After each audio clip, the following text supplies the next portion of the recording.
내가 고등학교 3학년일 때 엄마와 아빠는 이혼을 하셨다. 나는 엄마와 살게 되었고 아빠는 조부모님 댁에 가서 살았는데 매주 할아버지 댁에 가서 과외를 받았다. 그리고 대학생이 된 지금 아빠의 비밀을 알게 되었고 나 역시 엄마와 특별한 사이가 되고 말았다. 이 비밀을 써리모에게만 고백해보겠다. 아빠는 부동산 재벌이다. 강의도 하고 계시다. 우리 부모님은 결혼한 지 3년이 지나도 아이가 생기지 않아 시술을 하셨다고 한다. 시술하기 전 누구의 문제인지 검사를 받아보니 아빠 쪽에 문제가 있어서 임신이 어려웠다고 들었다. 아빠는 골초였는데 아이를 갖기 위해 담배도 끊고 운동을 하며 건강한 아이를 가지려고 노력했지만 안타깝게도 좋은 소식이 없어서 나를 입양했다고 한다. 나는 감사하게도 유복한 환경에서 자랐다. 부족한 것 없이 나를 위해 지원을 아끼지 않는 부모님 밑에서 행복하게 자랐다. 그런데 부모님은 부부싸움 횟수가 많아지고 내가 대학 입시를 보기 몇 달을 앞두고 이혼하셨다. 아빠도 부잣집 아들이지만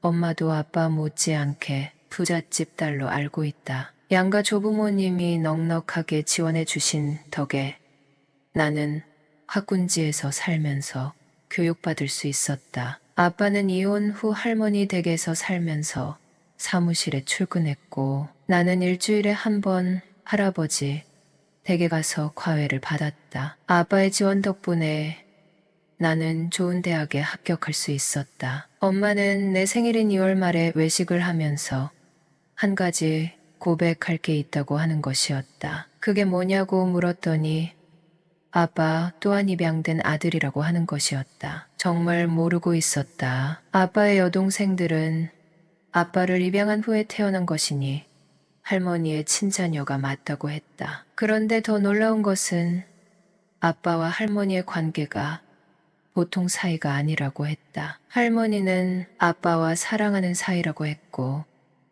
그 일은 나를 키우면서 정신없이 살던 어느 날 알게 되었다고 했다. 때는 추석이었고 나를 데리고 할머니 댁에 가서 명절을 보내는데 밤이 되어 화장실에 가려고 일어났다고 했다. 엄마는 그때 방에 아빠가 없다는 사실을 알았고 안방에서 이상한 소리가 나서 문 앞까지 가보게 되었다고 한다. 그때 하마터면 소리 지를 뻔했다고 했다. 아빠와 할머니는 일을 치르고 있었고 둘은 너무도 익숙해 보였다고 했다. 나는 엄마의 말을 들으면서 아무리 피가 안 섞여도 모자지간에 그런 일이 있을 수 있는지 이해할 수 없었다. 아빠는 엄마가 그 장면을 봤다는 것을 인지하지 못했고 할머니 댁에 갔다 온 날은 유독 피곤해하는 것을 느꼈다고 했다. 엄마는 내색하지 않고 지냈지만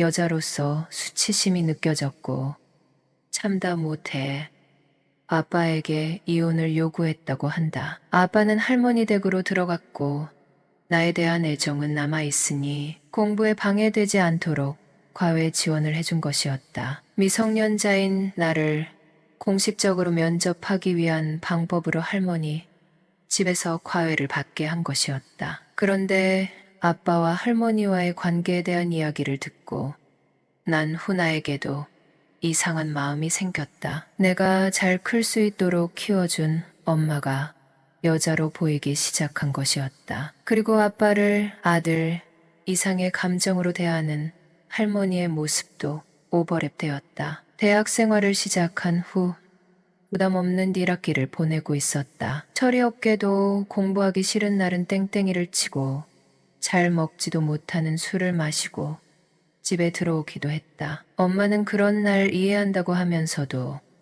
속에 탈이 나지 않는지 걱정하셨고 다음날 아침이면 어김없이 해장국을 끓여주셨다. 기말고사가 끝나고 과외를 하고 집에 돌아와 보니 샤워를 마치고 수건으로 머리카락에 묻은 물기를 털고 있는 엄마를 보고 멘무기가 반응하는 것을 느꼈다. 엄마는 내 모습을 본 듯했고 나는 방으로 올라가려고 했다. 엄마는 얼른 옷 갈아입고 저녁 식사를 차려주겠다고 했다. 나는 그러지 말고 가볍게 맥주 마시고 자자고 했다. 엄마는 냉장고에서 맥주와 안주거리를 꺼내와서 식탁에 앉았다. 엄마는 오늘따라 술이 땡겼는데 혼자 마시기도 애매해서 망설이고 있었는데 잘 됐다고 하면서 수다를 떨었다. 나는 그런 엄마가 너무 귀여워서 미안하지만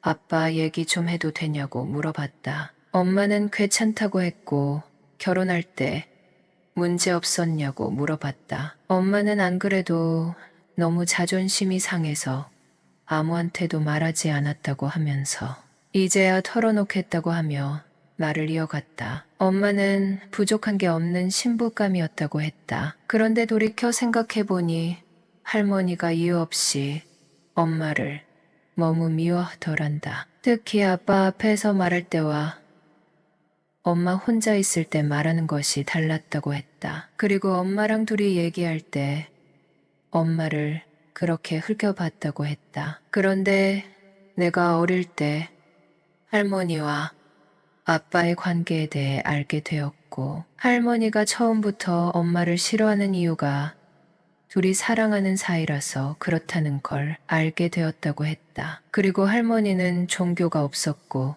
사주를 본 적도 없었는데 사주에 둘이 결혼하면 남편이 죽는다고 말을 만들어내서 극심하게 결혼을 반대했다고 한다. 그래도 아빠가 적극적으로 결혼을 추진해서 살고 있었는데 그 둘의 관계는 이어졌다고 한다. 아빠는 너무 이기적인 사람이었다. 자기를 입양한 어머니와 남녀 관계를 맺고 있었는데 가정도 유지하고 있었으니 말이다. 할머니는 유독 나를 예뻐하셨다. 그건 나도 충분히 알고 있었다. 그래도 엄마는 할머니와 아빠에게 적대감을 갖지 말라고 했다. 엄마는 그동안 얼마나 속이 탔으면 내가 성인이 되기 직전에 이혼 판단을 내렸을지 이해가 가기도 했다. 엄마는 나의 비애의 동안이었고 군살 없는 몸매를 잘 유지하고 있었다. 말이 이혼녀이지 조금 과장하면 총각과 결혼해도 괜찮은 외모였다. 대학생이 된 후 사실 엄마에게 자꾸 마음이 가고 있다. 난 앞으로 엄마를 어떻게 대해야 할지 큰 고민이었다. 엄마는 점점 술에 취했고 그런데 말야 할머니랑 너의 아빠가 그런 관계인 게 너무 싫었는데 나도 똑같은 마음이야라고 하는 게 아닌가.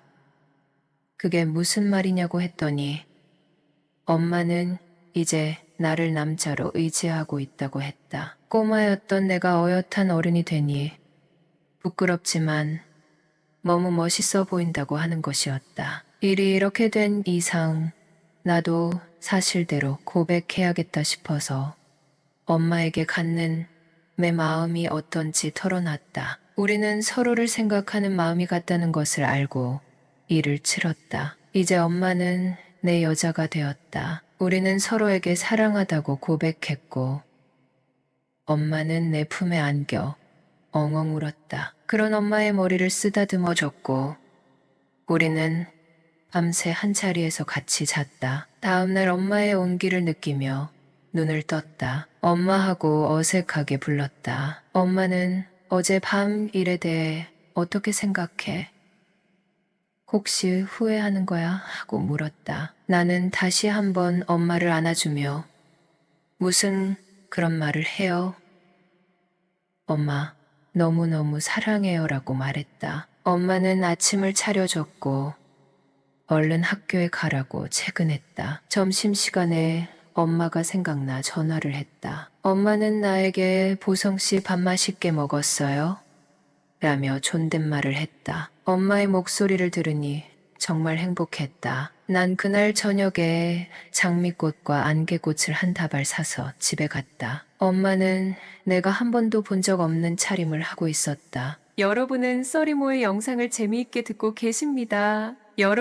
엄마는 결혼할 때 입었던 웨딩드레스를 입고 있었다. 나는 엄마에게 꽃다발을 안겨줬고 엄마는 어서 오세요. 보성씨 하며 인사를 했다. 우리는 뜨겁게 포옹했고 엄마가 준비한 저녁상을 마주했다. 어제와는 다른 분위기였다. 먹는 시간이 아깝게 생각됐다. 우리는 너무 급했고 또 좋은 시간을 보냈다. 엄마는 아직 가임기 여성이다. 우리는 엄마의 생리 기간에는 다른 방법으로 서로의 사랑을 확인했다. 나는 최근에 모아둔 야동을 다 지웠다. 엄마와 사랑을 나누는 요즘 이런 것들이 다 소용없다고 느껴졌기 때문이다. 엄마는 요즘 약국에서 피임약을 사와서 매일 같은 사 먹고 있다. 대학에 들어간 후부터 과외를 하고 있었는데 그 돈을 차곡차곡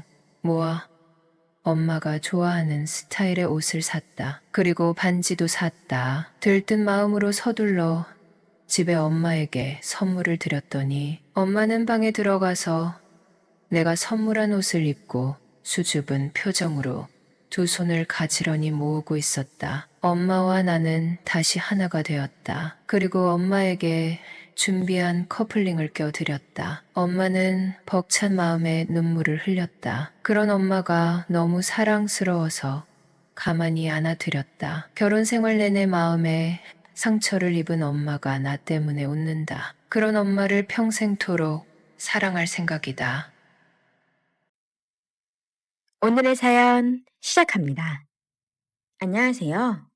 저는 작은 회사에 다니고 있는 평범한 30대 회사원입니다. 지금 다니고 있는 직장은 작지만 집이랑 가깝고 회사 사람들도 너무 좋고 편하게 오래 다닐 수 있는 곳이라 평생 다닐 직장이라 생각하며 다니고 있습니다. 사실 이 회사에서 일을 시작한 지는 오래되지는 않았어요. 그 전까지는 학교에 다니면서 치킨 배달 알바를 했었거든요. 지금 다시 하라면 할 수 있을지는 모르겠지만, 그때는 매장에서 카운터를 보거나 서빙을 하는 것보다 오토바이를 타고 배달을 하는 일이 더 재미있었어요. 그치만 배달 알바도 그리 길게는 하지 못했습니다. 배달하고 난 뒤 매장에 돌아가는 길에 작은 접촉사고가 있었거든요. 부상은 찰과상에 불과했지만 그 후로는 오토바이는 쳐다도 안 봅니다. 지금 이렇게 사연을 보내는 이유는 그 짧은 배달 알바를 하면서 꽤 재밌는 이야기가 있어서 한번 보내봐요. 제가 일했던 치킨 가게는 프랜차이즈가 아니라 가게 사장님께서 단독으로 운영하시던 가게였어요. 장사가 너무 잘 돼서 지금은 2호점까지 운영하고 계신 걸로 알아요. 가게 매장 자체는 협소해서 가게 안에서 먹는 손님들보다는 픽업을 하거나 배달을 시키는 사람들이 월등히 많았었어요. 제가 배달 알바를 시작한 지 얼마 되지 않아 길이 익숙하지 않은 어느 날이었어요. 평일 배달 알바는 2명, 주말에는 3명 정도를 썼었었는데 다른 한 놈이 아프다며 일을 안 나오는 바람에 사장님께서 배달 알바를 도와주셨었어요. 아시겠지만 그때는 배달 어플이 없었을 때라 직접적으로 손님과 접촉을 해서 결제를 해야 하는 시스템이었어요. 근데 사장님께서 카드 결제기를 깜빡하시는 바람에 결제를 못하고 그냥 돌아오신 게 아니겠어요. 그러면서 저에게 배달하고 돌아오는 길에 결제 좀 부탁한다며 주소를 주셨습니다. 전 알겠다고는 했지만 사실 속으로는 굉장히 귀찮았었어요. 그냥 돌아오면 금방 오는 길인데 살짝 돌아와야 했거든요. 그래도 사장님이 시키신 일이니 아무런 불만도 표하지 않고 바로 알겠다고 했습니다. 도착하고 보니 엘리베이터가 없는 3층이어서 살짝 짜증이 나더라고요. 카드기를 챙겨 들고 계단을 올라 문 앞에 도착하여 벨을 누르니 기다렸다는 듯이 나오는데 그 여자는 집안이라 편하게 입고 있어서 그런 건지 꽤 짧은 반바지를 입고 나오더라고요. 다리가 새하얀 게 눈이 계속 가더라고요. 저는 우선 죄송하다고 하며 카드기를 건네자 그녀가 처음 보는 총각이라며 웃더라고요. 제가 그냥 멋쩍은 듯 웃자 자기는 이곳 단골이라며 자주 시킬 테니 잘 부탁한다며 제 팔이며 손을 은근슬쩍 만지더라고요. 그냥 본능적으로 알겠더라고요. 이 여자가 제게 호감이 있다는 사실을요. 얼굴도 몸매도 나쁘지 않아서 저도 약간 기분이 좋았습니다. 그렇게 결제를 마치고는 서둘러 가게로 돌아왔어요. 그날은 일손이 모자라 너무 바빠서 쉴 틈 없이 일했던 것 같습니다. 그리고 이렇게 잊혀지나 싶었을 때 그 집으로 또 배달을 하게 되었어요. 그녀는 저를 보고는 활짝 웃더니 어제 주문을 했는데 제가 안 와서 실망했었다며 또 제 팔을 슬쩍 만지면서 그날은 팔짱까지 끼더라고요.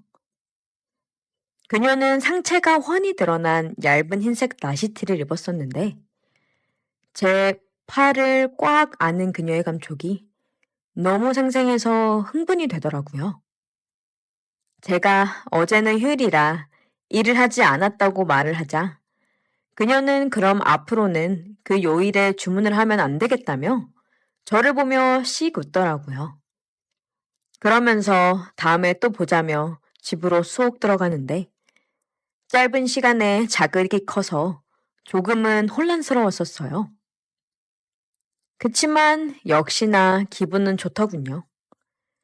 그래서 앞으로 주소를 잘 살펴서 이 집은 제가 어떻게든 배달을 해야겠다고 생각했었습니다. 근데 그 후로는 아무리 살펴봐도 주문이 통 들어오지 않더라고요. 그렇게 하루하루 아쉬워하고 있는데 마침내 그 주소로 주문이 들어왔지 뭐예요. 다른 친구가 배달 나가겠다는 걸 제가 선심 쓰는 척 가져왔습니다. 그리고 다른 집 배달을 먼저 마치고 그 집을 마지막으로 갔어요. 오늘은 뭔가 서두르고 싶지 않았거든요. 집에 도착하고 이제는 익숙한 초인종을 누르자 그녀가 나오는데 잠옷용 짧은 원피스를 입고 있지 뭐예요. 보는 순간 아찔했습니다. 제가 당황해서 버벅거리자 그녀는 그런 제가 재밌다는 듯이 웃더군요. 그러면서 문을 더 활짝 열더니 제게 들어오라는 손짓을 하는 게 아니겠어요? 제가 어쩔 줄 몰라 하자 방에 전구가 나갔는데 전구를 어떻게 갈아야 하는지 모르니 들어와서 교체 좀 해달라고 하는 게 아니겠어요? 제가 대답을 하기도 전에 그녀는 제 손을 잡고 저를 자신의 집으로 끌어들였습니다. 도어록이 저절로 잠기는 소리가 들렸고 그녀의 집에는 저와 그녀 단 둘뿐이었어요. 저는 벌써부터 흥분해서 침이 마르더라고요. 이제 그녀는 제 팔에 팔짱을 자연스레 끼고는 저를 안방으로 안내하더라고요. 그녀의 방 문을 열자 좋은 냄새가 났어요. 그리고는 방에 불을 켜는데 불이 잘 켜지는 게 아니겠어요? 그녀는 불이 잘 켜지는 것을 보면서 아까는 잘 안 됐었다면서 실실 웃더라고요. 그리고는 저를 계속 잡아당기더니 침대 앞에 세우더라고요.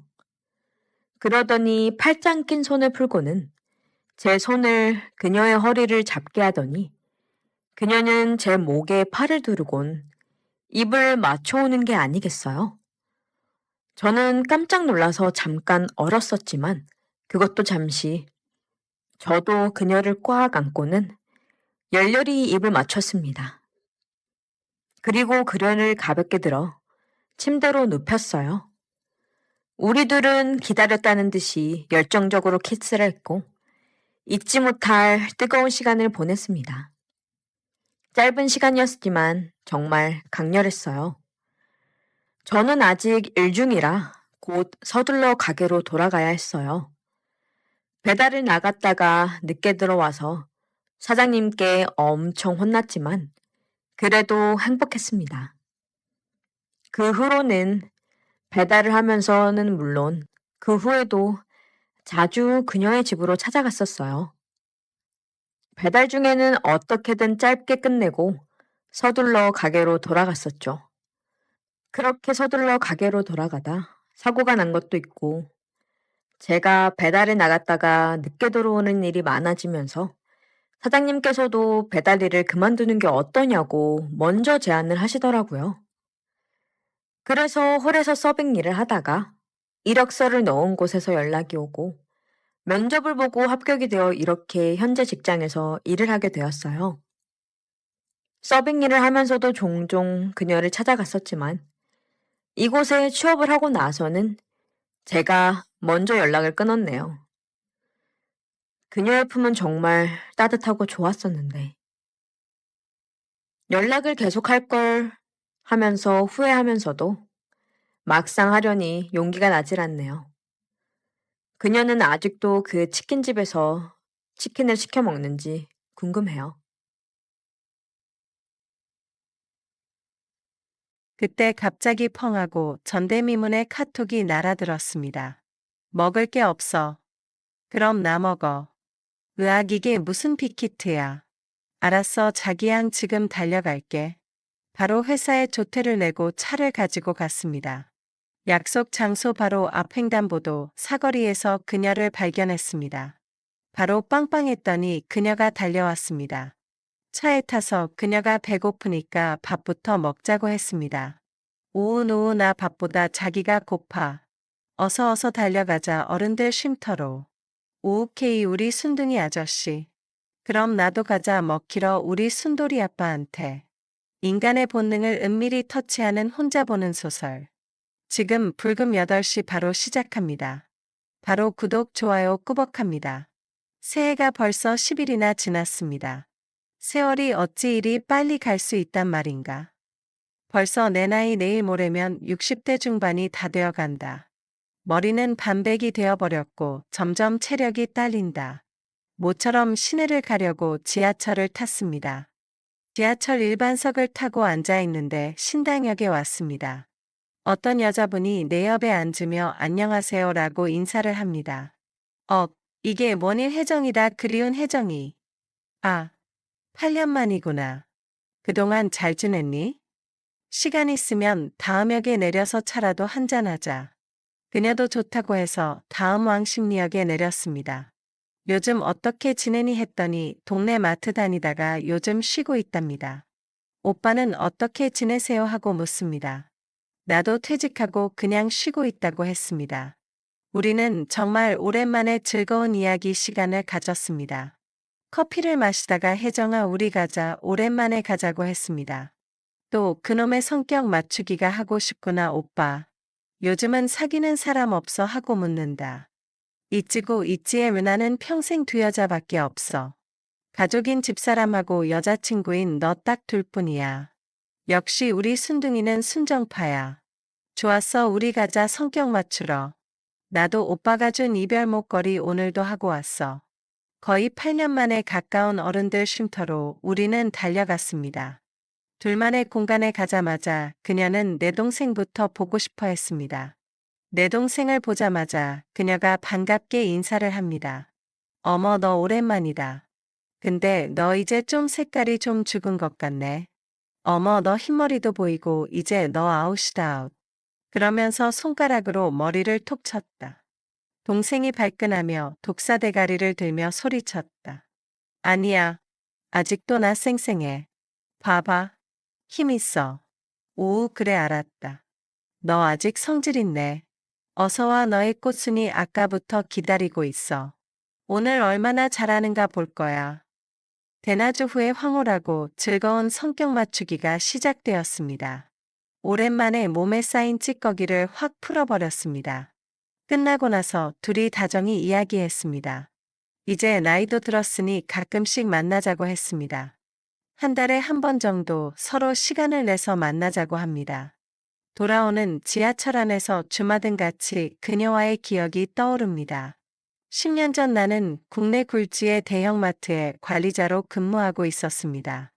당시 50대 초반의 나는 지금 생각하면 싱싱하고 힘찬 나이였습니다. 20대 후반의 나이에 결혼하여 아들 둘을 낳았습니다. 와이프는 몇 년 힘들게 공부해서 부동산 중개사 자격증을 땄습니다. 동네 큰 부동산의 소속 공인 중개사로 다니고 있었습니다. 공부할 때부터 부부관계가 뜸하더니 이제 전혀 관계가 없습니다. 저도 흥미를 잃어버려서 그런지 와이프 봐도 일어서지 않습니다. 대학 동창 모임에 갔더니 한 친구가 유명한 말을 했습니다. 나이가 들면 와이프는 진정한 의미의 가족이 된다. 가족끼리 관계를 하면 근친상간이 된다. 그래서 나이 든 부부는 관계를 하면 안 된다. 너무 재미있는 말이라고 생각을 했습니다. 그래서 그런지 우리 부부는 레스입니다. 저는 발정난 고양이처럼 바깥에서 이쁜 아줌마만 보면 생각났습니다. 한참 그런 생각이 왕성한 시기를 지나고 있을 그런 시절이었습니다. 지금 60대 할배는 시들해져서 특별한 계기가 없으면 발동을 안 합니다. 운명의 그날 우리 마트에 새 계약직 여사원이 들어왔습니다. 처음 본 순간 이건 완전히 내 이상형이었습니다. 40대 중반 날씬한 몸매에 눈이 크고 피부가 까무잡잡했습니다. 첫사랑 그녀를 닮은 게 필히 파악 왔습니다. 배가 고파 죽겠는데 마침 누가 맛있는 고구마를 갖다 준 형국이었습니다. 이 고구마를 어떻게 맛있게 쪄먹을까 궁리를 하기 시작했습니다. 혼자 끙끙 앓으며 작전을 짜기 시작했습니다.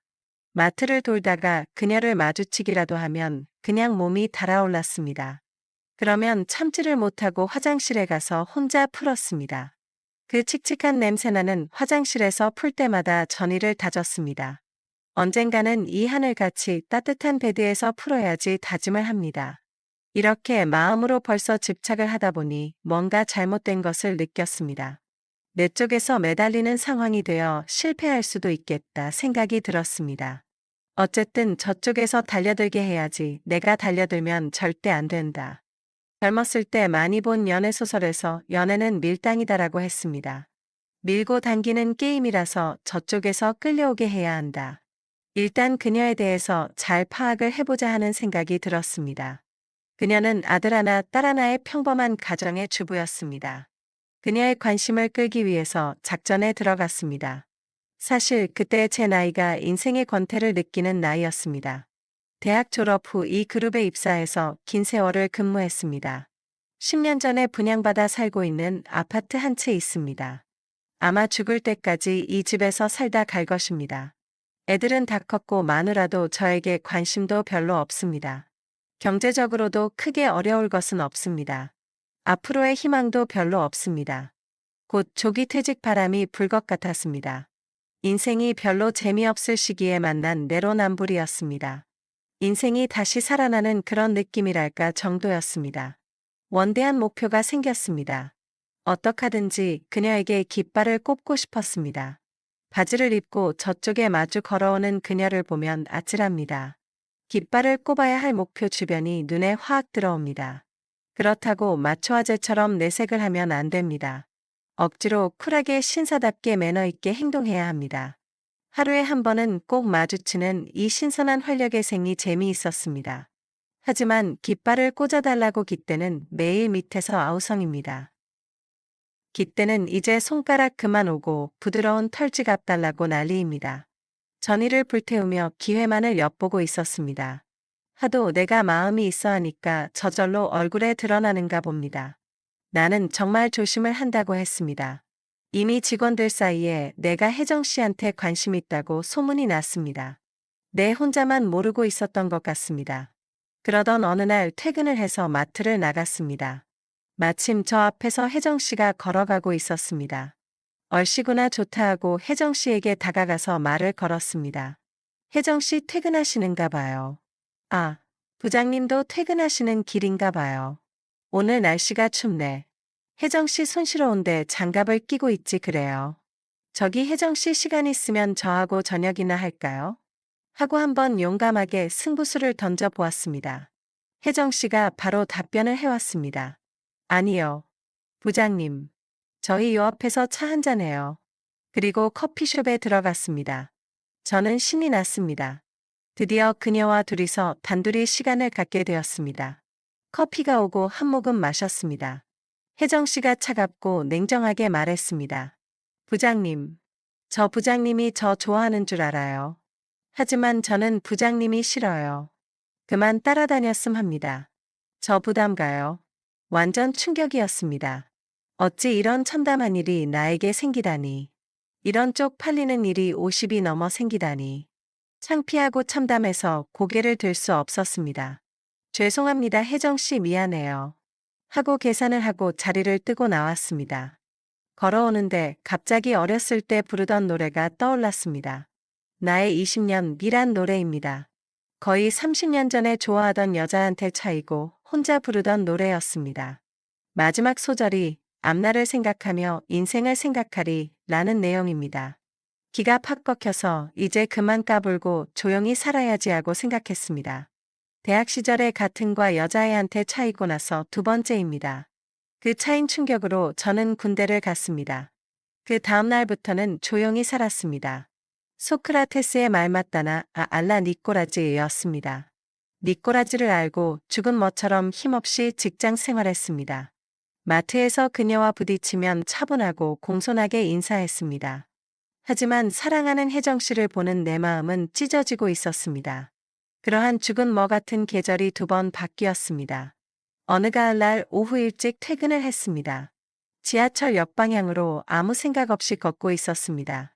갑자기 뒤에서 부장님 안녕하세요 하고 여자 목소리가 들렸습니다. 돌아보니 못 먹는 감 그리운 혜정 씨였습니다. 제가 네 혜정 씨 하고 당황하며 말을 못하고 있었습니다.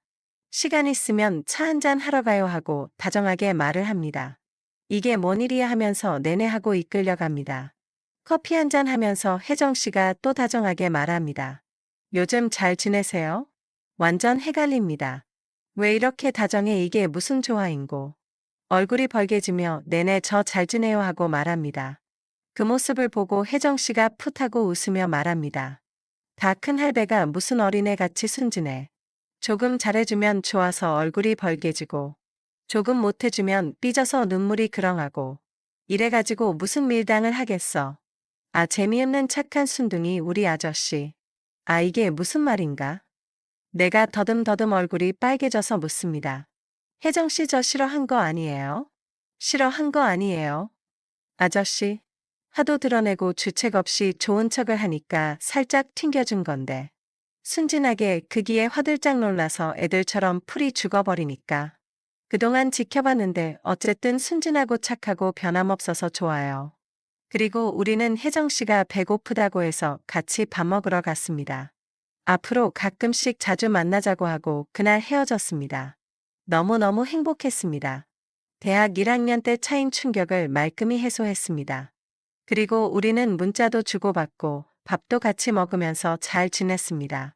어느 날 점심시간이 다 돼서 혜정 씨한테 뭐 하냐고 문자가 왔습니다.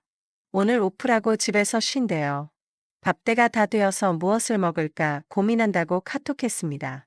그때 갑자기 펑하고 전대미문의 카톡이 날아들었습니다. 먹을 게 없어.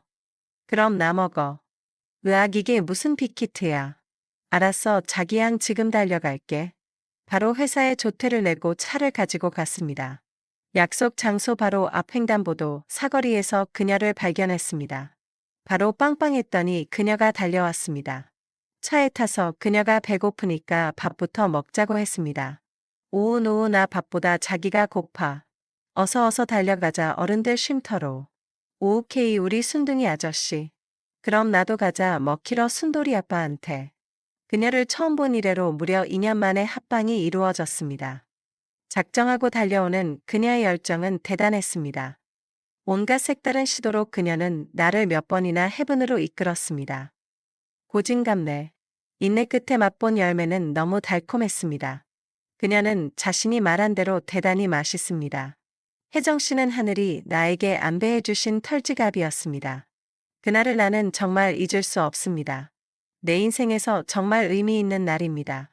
첫사랑에 차인 그 뼈아픈 트라우마를 깨끗이 씻은 날입니다. 나를 진심으로 좋아해준 혜정 씨에게 너무 감사했습니다. 그리고 우리는 조심스럽게 비밀스럽게 내로남불을 시작했습니다. 그렇게 우리는 2년 정도 짜릿한 스릴 넘치는 비밀 연애를 했습니다. 2년이 지난 어느 날 남편이 의심을 하는 눈치라고 했습니다. 그리고 이제 그만 만나자고 했습니다. 헤어지기 싫었지만 어쩔 수가 없었습니다. 혜정 씨를 위해서 물러서야만 한다고 결단을 내렸습니다. 마지막으로 혜정 씨와 뜨겁게 성격 맞추기를 했습니다. 이별 선물로 반클리프 목걸이를 준비했습니다. 그리고 목걸이를 옷도 입지 않은 그녀에게 걸어주었습니다. 혜정 씨는 오빠 건강해야 돼 몇 번이나 말하고 먼저 나갔습니다. 그리고 8년이 지나서 오늘 우연히 만났습니다. 이제부터 우리는 다시 내로남불을 시작하려고 합니다. 남들이 뭐라 하든 혜정 씨는 내 인생에서 너무 소중한 존재입니다. 남은 인생 서로 아껴주며 위로하며 살 것입니다. 다시 만난 이 소중한 인연을 잘 지켜 가보려 합니다. 오늘 이야기는 여기까지입니다. 구독자 여러분도 이런 소중한 인연이 있다면 부디 놓치지 않고 잡으십시오. 항상 건강하시고 편안한 주말이 되십시오. 인간의 본능을 은밀히 터치하는 혼자 보는 소설. 다음 주 불금 8시에 더 은밀한 스토리로 돌아오겠습니다. 구독과 좋아요 꼭 좀 부탁드립니다.